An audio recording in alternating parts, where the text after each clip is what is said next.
Hello Challenger, how are you doing?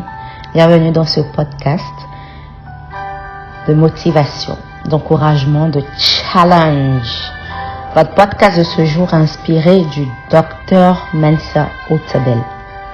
Tandis que les choses changent, tandis que la vie est incertaine, gardez les yeux fixés sur le Seigneur. Gardez votre foi dans le Seigneur. Restez ancrés dans la parole du Seigneur, car Dieu est capable. Je vais vous présenter 4 passages de la Bible, 2 dans l'Ancien Testament et 2 dans le Nouveau, qui confirment ce que nous disons, que Dieu est capable. Le premier texte se trouve en Romains 14, verset 4. Qui es-tu pour juger le serviteur d'un autre? Qu'il tienne debout ou qu'il tombe, cela regarde son maître. Mais il tiendra debout, car le Seigneur a le pouvoir de le faire tenir. Et nous pouvons souligner, le Seigneur a le pouvoir de le faire tenir. Notez ceci, Dieu a le pouvoir de nous faire tenir debout. Vous pouvez personnaliser ce verset et dire, Dieu a le pouvoir de me faire tenir debout. L'arrière-plan de ce passage concerne une controverse dans l'Église primitive, liée à la consommation de viande offerte aux idoles. L'apôtre Paul affirme ici que, même dans un monde incertain ou face à des attaques spirituelles, Dieu est capable de nous faire tenir debout. L'apôtre Paul affirme ici que, même dans un monde incertain ou face à des attaques spirituelles, Dieu est capable de nous faire tenir debout. Le mot capable signifie avoir le pouvoir. Cela veut dire que Dieu a le pouvoir de nous faire tenir debout. Il signifie aussi être disposé à agir. Dieu est non seulement capable, mais il veut nous faire tenir debout. Cela signifie également rendre possible. Aujourd'hui, il ne s'agit peut-être pas d'un débat sur la viande offerte aux idoles, mais sur les défis de notre époque. Je suis ici pour annoncer à quelqu'un que Dieu est capable de vous faire tenir debout. Peu importe ce qui arrive dans votre vie, vous tiendrez debout. Car Dieu est capable de vous affirmer, même face aux épreuves et aux tentations. Le deuxième passage se trouve dans Daniel 3, verset 17. Voici notre Dieu que nous servons peut nous délivrer de la fournaise ardente et il nous délivrera de ta main, ô roi. Ces paroles sont celles de Shadrach, Meshach et Abed-Nego, confrontés à une épreuve politique et spirituelle imposée par le roi Nebuchadnezzar. Refusant d'adorer l'idole du roi, ils ont proclamé que Dieu est capable de les délivrer. Et Dieu est capable de nous délivrer.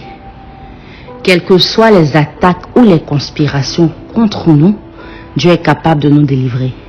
Même si les circonstances semblent désespérées, Dieu est toujours plus grand.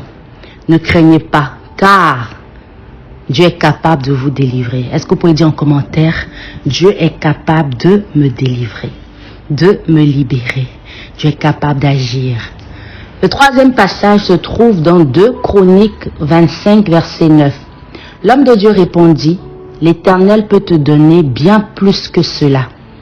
Le roi Amathia, après avoir investi dans les troupes qu'il ne pouvait plus utiliser, s'est inquiété de la perte de son argent.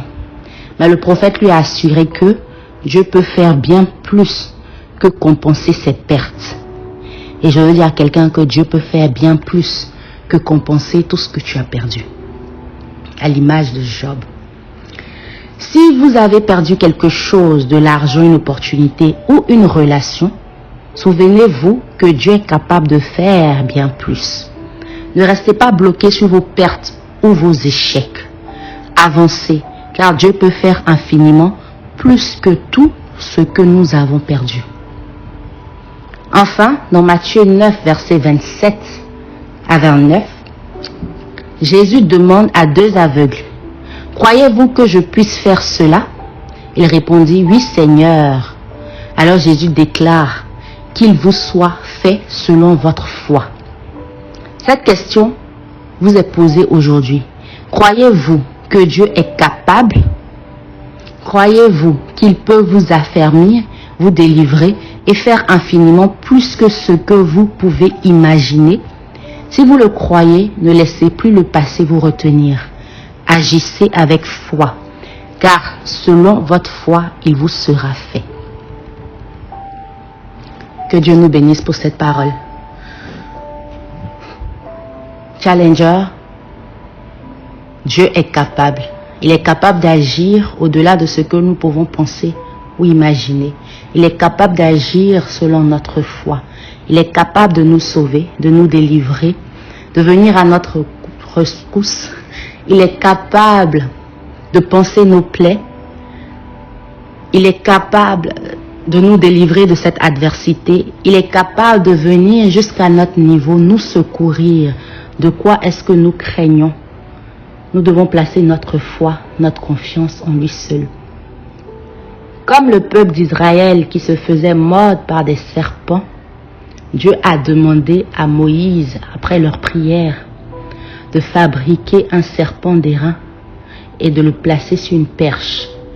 Et à chaque fois que quelqu'un qui avait été mordu regardait à ce serpent d'airain qui symbolise Christ sur la croix, cette personne obtenait la vie.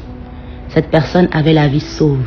Le venin du serpent n'atteignait pas à ses os, à sa vie. Et aujourd'hui, même si nous sommes mordus par la vie, regardons à celui qui est la vie. La Bible dit que c'est Jésus même qui parle. Il dit, je suis le chemin, la vérité et la vie. Et nul ne vient au Père que par moi. Regardons à celui qui est la vie. Non seulement il est la vie, il a la vie éternelle. Qu'est-ce qui te mord? Quelle situation te trouble? Quelle situation te détruit? Regarde à celui qui est la vie et qui a la vie éternelle. Écris en commentaire, je garde mes yeux fixés sur Jésus, celui par qui je puis tout. Et cela est ta part au nom de Jésus. C'est avec joie que nous avons fait ce podcast. Rendez-vous dans le prochain. Que Dieu vous bénisse. Moi, c'est Souveraine.